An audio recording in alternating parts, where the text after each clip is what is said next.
નમસ્કાર, હું છું રાજુદાન ને સંદીપ મહેતા 119 ચેનલ ઉપર આપનું સ્વાગત છે। મારી સાથે જોડાયા છે કોંગ્રેસના नेता गिरिराज सिंह झाला। संदीप सिंह प्रवक्ता है। संदीप जी, दोनों का चैनल में आपका स्वागत है। आज का मुद्दा है कि ये सुरेंद्रनगर महानगर पालिका होगा तो क्या होगा, विकास का मुद्दा क्या रहेगा, और ये जो नगर पालिका थी तब क्या समस्या थी, और ये महानगर पालिका बनने जा रहा है, कॉरपोरेशन बनने जा रहा है, तब वो क्या लाभ होगा। संदीप जी, आप ही स्टार्ट कीजिए।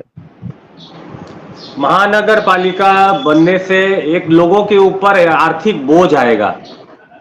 जो इस समय टैक्स है उससे टैक्स में उसकी बढ़ जाएगा, और जो महानगर पालिका का टैक्स आता है वो सभी कॉमर्शियल हो, रेसिडेंटल हो, सभी के ऊपर, आम जनता के ऊपर एक टैक्स का बड़ा बोझ आएगा। वो जो बोझ आने के ऊपर है उसका जनता के ऊपर, उसके ऊपर क्या लाभ मिलेगा, अब जनता को क्या सुविधाएं मिलेगी उसके सामने। तो जब नगर पालिका वढवान की थी, सुरेंद्रनगर की थी, अलग अलग थी, तो भारतीय जनता पार्टी ने दोनों को एक कर दिया। इस समय संयुक्त नगर पालिका है वढवान और सुरेंद्रनगर, तो भी भारतीय जनता पार्टी कोई विकास नहीं कर पाई। अब वो महानगर पालिका करने का उन्होंने घोषणा कर दी कि महानगर पालिका बनाएंगे। तो महानगर पालिका बनेगा, सुविधा जो जनता को मिलनी चाहिए वो आज मिल नहीं रही है। जब नगर पालिका अलग थी तो भी नहीं मिला, जब दोनों को मिक्स कर दिया तब भी उनको कोई सुविधा नहीं मिल रही। वही परिस्थिति है, खराब पानी आना, रोड रास्ता खराब। तो नगर पालिका का जो काम है, महानगर पालिका बनाने से केवल इतना होगा कि भारतीय जनता पार्टी को जो भी उसमें कमीशन खाना हो, जो भ्रष्टाचार करना हो, बड़ा फंड आएगा। तो इस समय ऐसा लग रहा है कि उनका पेट बड़ा हो गया है, इसलिए महानगर पालिका कर रहे हैं, और उससे ज्यादा उनको लाभ मिले, पैसा मिले, उसके लिए केवल ये कर रहे हैं। और जनता को कोई राहत मिलने की उसमें दिखाई दे नहीं रहा है। यदि काम करने की उनकी इच्छा होती, उनका ऐसा होता, तो इसी नगर पालिका में वो अच्छा काम करके दिखा सकते थे, लोगों को अच्छा पानी दे सकते थे, रोड रास्ता दे सकते थे। मूलभूत यहाँ पे सुविधाएं नहीं है नगर पालिका की, और इस समय वो महानगर पालिका करने के ऊपर जा रहे हैं। जी गिरिराजजी, આપણે તો જોયું છે તમે કઈક આંદોલનો કર્યા છે એક પછી એક, અને તેમાં જે રીતે નગરપાલિકાની કાર્ય પદ્ધતિ હતી એ કઈ બદલાવાની છે કે કેમ? મહાનગરપાલિકા થવાથી ગ્રાન્ટ વધુ મળશે, ટેક્સ વધુ લોકોને ભરવો પડશે। સંદીપજી કહી રહ્યા છે કે ભાઈ બોજ વધવાનો છે, પણ તમે શું કહી રહ્યા છો? આનેથી શું ફાયદો થશે મહાનગરપાલિકા થવાથી? એની પરિસ્થિતિમાં, શહેરની શું પરિસ્થિતિમાં ફેરફાર થશે? રાજદાન 2015 પહેલા તમને કદાચ યાદ હશે, તમે વઢવાણમાં રહો છો, ત્યાં વઢવાણ અને સુરેન્દ્રનગરને ટ્વિન સિટી જાહેર કર્યું હતું, યાદ હોય તો। ટ્વિન સિટી જાહેર કર્યું તો લોકોમાં કઈ ખબર જ નહોતી કોઈને કે ટ્વિન સિટીનો અર્થ શું, ટ્વિન સિટીની શું ગ્રાન્ટ આવે, કોઈ ટ્વિન સિટીનું કોઈ મીનિંગ જ નહોતો। જોડિયા સિટી જેને કહેવાય દેશી ભાષામાં, સુરેન્દ્રનગર ને વઢવાણ, વઢવાણ નગરપાલિકા હતી ત્યારે વોર્ડની રચના 14 હતી, સુરેન્દ્રનગરમાં પણ 14 વોર્ડ હતા। આ બંને ભેગા થયા, બંને ભેગા કર્યા, સંયુક્ત નગરપાલિકા નામ આપ્યું। ત્યારબાદ આજે નવી ભારતીય જનતા પાર્ટીના નેતાઓ અને સરકાર દ્વારા નવી લોલીપોપ લઈને આવ્યા છે। સંદીપજીએ કીધું કે એમના પેટ મોટા થઈ ગયા, અને ભારતીય જનતા પાર્ટીની એક સિસ્ટમ છે જેનું પેટ મોટું થઈ જાય એટલે નવી આઈટમ સામે મૂકી દે લોકો સામે। કારણ કે જે લોકો ભ્રષ્ટાચાર કરીને ધરાઈ ગયેલા હોય, પૂર્વ ધારાસભ્યો કે પૂર્વ નગરપાલિકાના પ્રમુખો કે અધિકારીઓ પણ એમાં હોય, ત્યારે એને બદલી નાખવામાં આવે છે।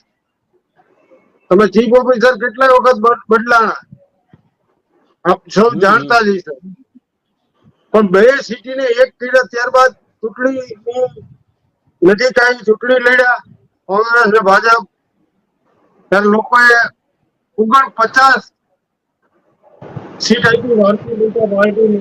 ઉમેદવારો જીતા, એક સીટ માત્ર કોંગ્રેસ અને એક અપક્ષ. ત્યારે 49 માંથી આજની તારીખમાં નગરપાલિકામાં પણ નથી દેખાતા સહી કરવા માટે. અમારા આદમભાઈ વિરોધ પક્ષના નેતા છે, એ માત્ર એક જ લીમડા નીચે બેસી સહી કરી દે છે. એની કામગીરી એટલી બધી વિશિષ્ટ છે અને સારી છે. લોકો વચ્ચે છે, નાનામાં નાના માણસોને કોઈ પક્ષા પક્ષી વગર અને એને સહી કરી દેવામાં આવે છે. પણ જે લોકો 49 ને મત આપ્યા એમાંથી એક પણ નગરપાલિકાએ લોકોના પ્રશ્ન માટે લડવા નથી આવ્યો. નથી કોરોનાના સમય આવ્યો, નથી પાણીના પ્રશ્ન આવેલો. આ ઘણા બધા વિકટ પ્રશ્નો સુરેન્દ્રનગરમાં છે, ત્યારે આ કોર્પોરેશન જાહેર થયું છે. એની વાત છે, હું તમને કહી દઉં, કોર્પોરેશન એટલા માટે જાહેર થયું છે કે એમાં જમીનદારોની જમીન છે, ઉદ્યોગપતિઓની. તમે સમજ્યા હું શું કહેવા માંગુ છું? રાય, કોઠારિયા, બાળા, શેખપર, માળોદ, રાજપરા, રાજપર, મૂળચંદ, આ જમીનો જે ભારતીય જનતા પાર્ટીના ચૂંટાયેલા ધારાસભ્યો, હું જાહેરમાં આક્ષેપ કરું છું, આ લોકોએ કરોડો રૂપિયાની, અબજો રૂપિયાની જમીનો લઈ લીધી પહેલા. દાખલા તરીકે ધનજીભાઈ પટેલ, તો ધનજીભાઈ ઠેઠ બાળાથી તો ઓળખ સુધી, બાળાથી ઓળખ સુધી 10,000 એકર જમીન લીધી. 10,000 એકર જમીન લીધી. એમાં જીઆઈડીસી એક્વાયર કરવાની વાત હતી. જીઆઈડીસી એક્વાયર તો થઈ જ નથી હજી. એમને તો ખૂબ અરે હું તમને યાદ અપાઉં કે એમને બહુ સુરેન્દ્રનગર સુંદર બનાવવાના સપના સેવા હતા. ઈ સુંદરનગર બનવું હોય તો બને. એનું સુંદર ઘર બની ગયું, એનો સુંદર બંગલો બની ગયો, એનો સુંદર પરિવાર સુખી થઈ ગયો. 100 વર્ષ સુધી સુખી જ રહે. આજે એમણે 10,000 એકર જમીનની જે શેષ ભરવી જોઈએ ગવર્મેન્ટ ને, સરકારને, એ આજની તારીખમાં ભરી નથી. એટલે એને મુંજવાના સત્ર ઉભા કરી દીધા. આ બહુ પ્લાનિંગ થી આ બહુ વ્યવસ્થિત ષડયંત્ર છે જમીનનું. લતાબેન દોશીની પણ અબજો રૂપિયાની જમીન છે, ચંદ્રભાઈ કેળાની પણ અબજો રૂપિયાની જમીનો છે. હવે એમાં પ્લોટિંગ કરશે કોર્પોરેશનના નિયમ મુજબ. જમીનોનો ભાવ વધશે, બરોબર, અઢળક રૂપિયા આ લોકો કમાય છે. 30-35 વર્ષમાં ભારતીય જનતા પાર્ટી આ જ કર્યું છે. કોઈ લોકહિતની વાત જ નહીં કરી. કોર્પોરેશન થી શું ફાયદો થશે મને કહો? કમિશનર આવશે, સંદીપજીએ જેવી રીતે કીધું કે ગરીબોના ટેક્સ વધશે, ઉદ્યોગપતિઓ સુખી થશે. ઉદ્યોગપતિ મળવાના કોર્પોરેશનમાં જમીનો ને સાંભળી લો. આપણે ખુલ્લી ચેનલ મારી ભાજપ આમાં બેસીને ચર્ચા કરે. એક પણ માણસ નહીં દેખાય. 49 માંથી આજે એક પણ નાગરિક માટે નથી આવ્યો. કોરોનાના સમય નથી આવ્યો, આજની તારીખમાં નથી આવ્યો. બીજી વાત, ઈ લોકો નગરપાલિકા દ્વારા સિટી બસો ચાલુ કરવાનું એલાન કર્યું હતું, તમને યાદ હોય તો. વર્ષાબેન દોશીએ હજી સિટી બસ નથી ચાલુ.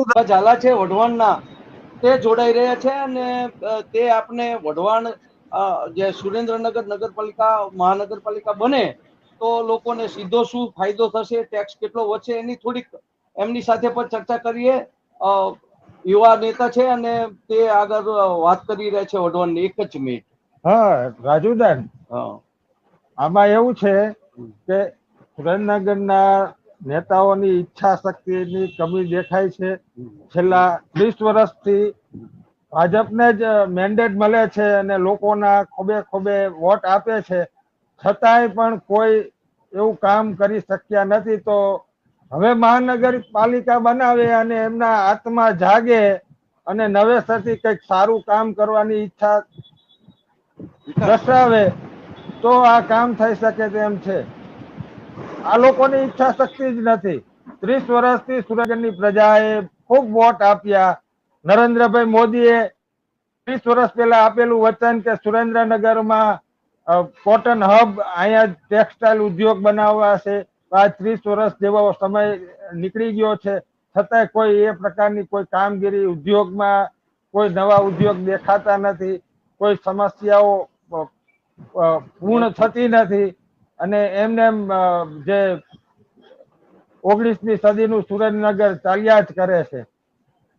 વઢવાણમાં પણ કોઈ એ પ્રકારનો કોઈ ફેર જ નથી. 30 વર્ષમાં ખાલી એક વઢવાણમાં પુલ જ બન્યો છે, બાકી કોઈ નવું કોઈ કામ નથી. અને જે પણ નાના મોટા કામ થાય છે તે બહુ હલકી ગુણવત્તાના થાય છે.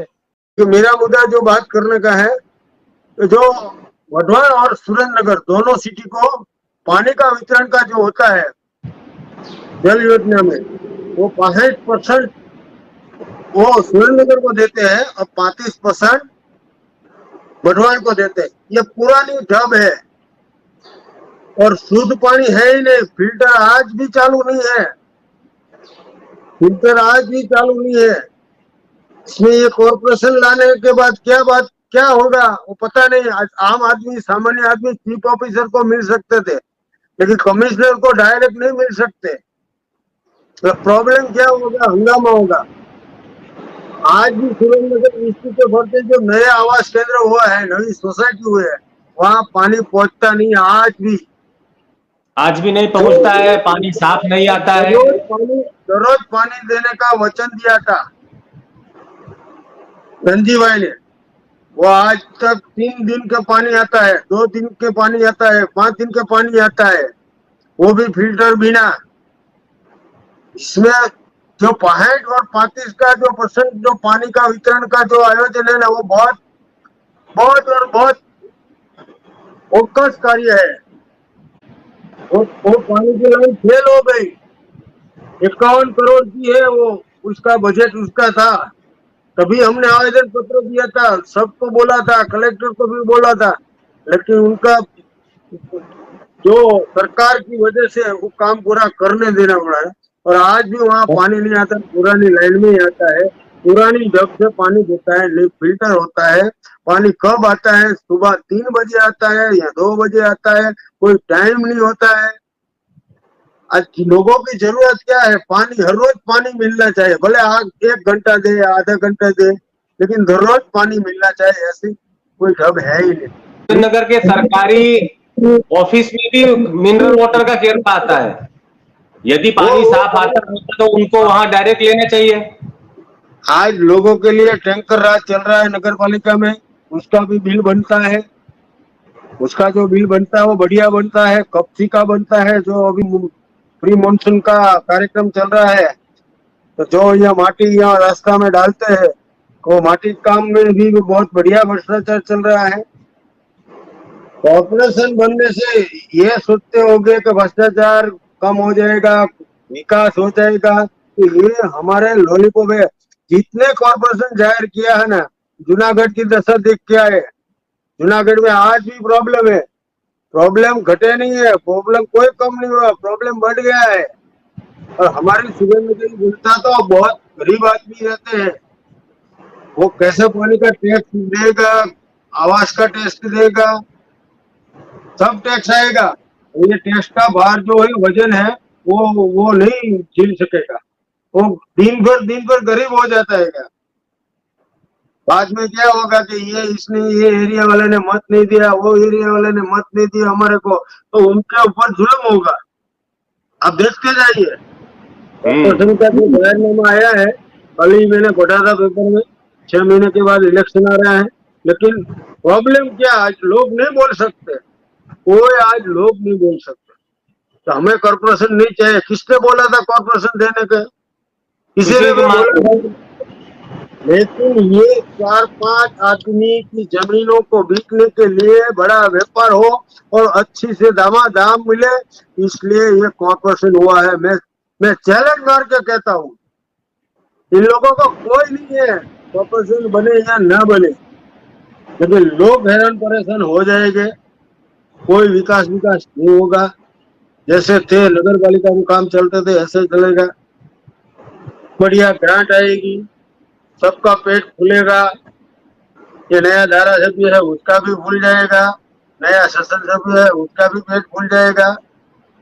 सब यही प्लान है और कोई प्लान नहीं है दोस्त. जन आंदोलन के लिए लोग ही गुनहगार लोगों को ही मानता हूँ. जन आंदोलन नहीं होता. मैंने तो बहुत 35 साल में यही काम किया है. आंदोलन में सब आवेदन पत्र दिया है। पानी के लिए हम अनशन पर बैठे हैं। इसलिए मैं कहता हूँ कि ये कॉरपोरेशन हमारे लिए खतरा है और सब पब्लिक के लिए भी खतरा है। अमीर है वो अमीर ज्यादा बन जाएंगे, गरीब और ज्यादा गरीब बनेंगे। इसमें गरीब आदमी के ऊपर आर्थिक बोझ ज्यादा पड़ेगा। गरीब आदमी कहाँ से टैक्स भरेगा इतना? हर जगह टैक्स आएगा, दुकानों का, घरों का।